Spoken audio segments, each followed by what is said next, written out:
سنور قالك توان لهم بري ملتي كرد هاتنا كرن يكي جوانجي جنوسايدا دجي كردين فيلي هروها بهزاران ده هزارين كردين فيلي يكو بو إيراني مخابني و يكو ريفيان و جان أخوش كرد يكيك لو خزمتاني كإستا بيشكش بكرداني فيلي دكريتم كونفرانسا بوكا لما ويسي روجي رابردودا اما وكو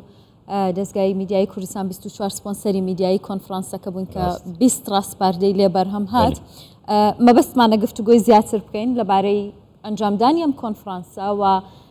ڕاستپاردەکان بەکوێ دەگەن چیان لێ بەرهەم دێت چ خزمەتێک بە کوردانی فەیلی دەکەن لەگەڵ دکتۆر کامەران یۆنس سەرۆکی زانکۆی سەلاحەدین قسە دەکەین کە زانکۆی سەلاحەدین یەکێک بوو لەو سێ زانکۆی هەستا بوون بە سازدانی کۆنفرانسەکە دکتۆر کامەران لە هەولێرەوە لەگەڵمانە شەو باش دکتۆر زۆر سپاس کە میوانی کوردستان 24 بخیر هاتی دکتۆر کامێران دکتۆر کامێران یەکەم بەێ یەکەم پرسا گۆستخوازم بکەمنەها بە هەزارین گەنجێن کوردین فێلی ئێکو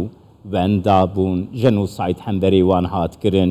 بدە هەزاران ئێکو کۆچی ئیرانێ کردن کارگەریە vê jenosaydê vê zilmê ku li Kurdên fêlî hatî kirin çi kargerî li Kurdên fêlî kiriye? بەنای خی گەورە مەهرەبان زۆر سوپاس کاک زەمان سەرەتا دەمەوێت پێش باسی وەڵامی پرسیارەکە بدەمەوە باز لە بیرۆکەی ئەنجامدانی ئەو کۆنفرانسێ بکەمەوە بیرۆکەی ئەنجامدانی کۆنفرانسی جێنۆسایدی گەلی کوردستان لەلایەن سەرۆک بارزانیەوە جەنابی سەرۆک بارزانیەوە درا کە داوای لە سێ زانکۆی سەلاحەدین و زانکۆی دۆهۆک و زانکۆی سۆران کرد کەوا کۆنفرانسی ساڵانە ئەنجام بدرێ بۆ جێنۆسایدی گەلی کوردستان و لەبەر گرنگی جەنابیان بە کوردانی فەیلی بڕیاریدا کەوا یەکەم کۆنفرانسی زانستی نێودەوڵەتی بۆ جێنۆسایدی گەلی کوردی فەیلی بیتن بۆ ئەم مەبەستە لێژنەیەک پێکات لە هەرسێ سەرۆکی زانکۆی سەلاحەدین و دۆهۆک و سۆران لەگەڵ نوێنەری بارگای بارزانی و نوێنەری نووسینگەی جەنابی سەرۆکی حکوومەت یەکەم کۆبوونەوەی خۆی لێژنەکە لە 5/7/2022 ئەنجامدا کە بڕیار بوو لە 4/4/2023 ئەنجام دێت کە ڕۆژی جینۆسایدی کوردانی فەیلیە بەڵام لە بەرمانجی ڕەمەزان تازیر کرا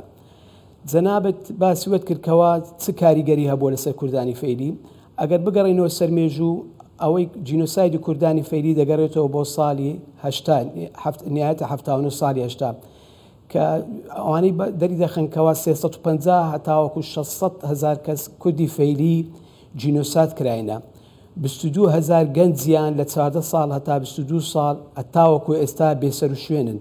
دەرێن چەندین تاقیگەی کیمیاییشیان لەسەر کراوە تاوەکو ئێستا 262 خانەوادەی کوردی فەیلی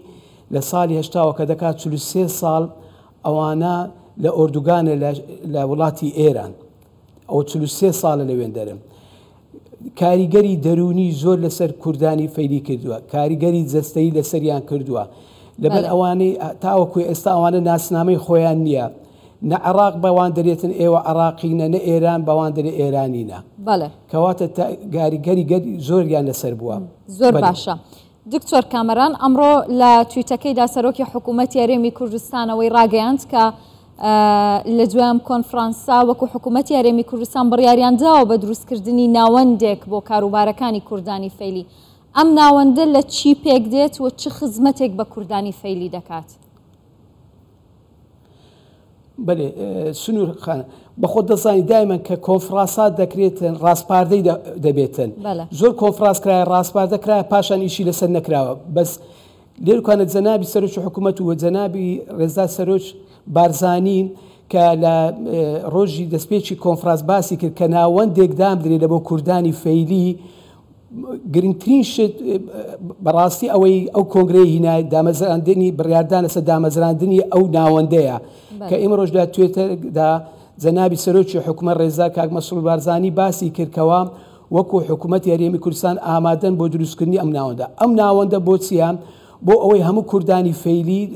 دورسۆزەکان لە خۆیان کۆ بکاتەوە لەو ناوەندە کار بکەن لە بۆ گەڕانەوەی مافی کوردانی فەیلی کار بکەن لە بۆ ئەو ڕاستپاردانەی کەوا لەو کۆنفرانسا ئێمەش وەکو زانکۆکانیش پاڵپشتیان دەبین و دڵنیاشم کەوا حکوومەتی هەرێمی کوردستان و هەروەها پەرلەمانی کوردستانیش پاڵپشتی ئەو ناوەندە دەبێتن.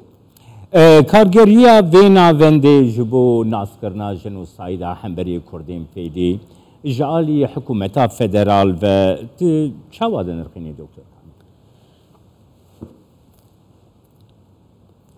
عفوا کاک زەمان پرسیارەکەت واضح نەبوو ببوورە. دکتۆر کامیران پرسا من ئەو بوو yani karî em navende etwanê encamî karî xwe bidê hikûmetî federalî Iraq jî û hikûmetî federalî Iraq di vê derbarê de pêngav bavêjê qerebû bike yani vê derbarê de mixweste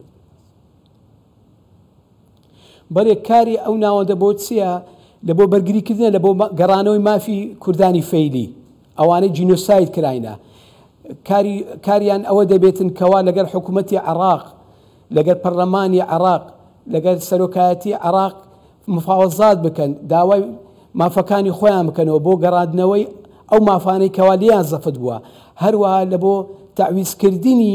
ئەو زەلەر زیانەی کە پێیان گەیاندووە هەرچەندە گۆتنی ئەوان بە ژیانی خۆیان لەسەردانا بەسە تەعویزی معنەویش بێتن هەر باشە. بەڵێ دکتۆر لە ڕاستپاردەکاندا داوا دەکرێت کە مادەی جینۆساید لە پرۆگرامەکانی خوێندنی زانکۆکان جێگەی بکرێتەوە. ئێوە خۆتان کەیانی لە ناو ناواخنی کۆنفرانسەکە بوون و سەرۆکی زانکۆی سەلاحەدینیشن بێگومانم ڕاستپاردەیە ڕوبەڕووی خۆتان دەبێتەوە کەی کار لەسەرەوە دەکەن؟ بەێ سنوورخان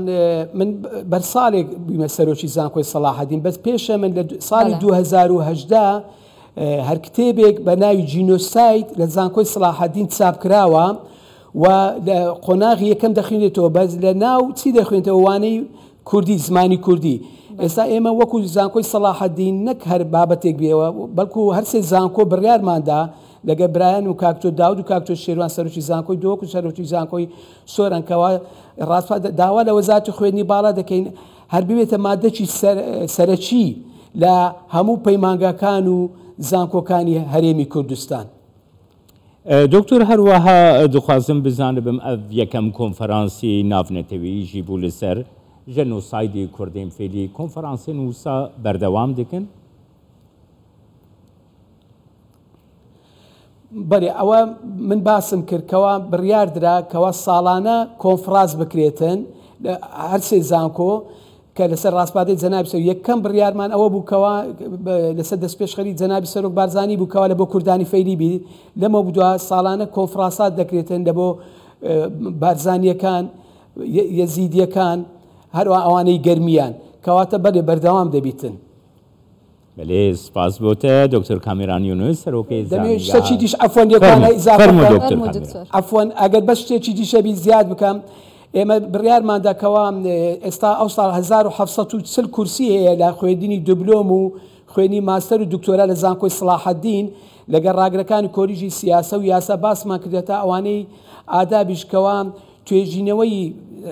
قوتابیەکانی ماستەر و دکتۆرامان زیاتر لەسەر جینۆسایدی بە تایبەتی جینۆسایدی کوردانی فەیلی بۆ ئەوسان ئینشاءالله. سپاسیاتەکەن دکتۆر کامیران یونس سەرۆکەی زانینگاها سەلاحەدین ژێ هەولێرێ. زۆر سپاس دکتۆر.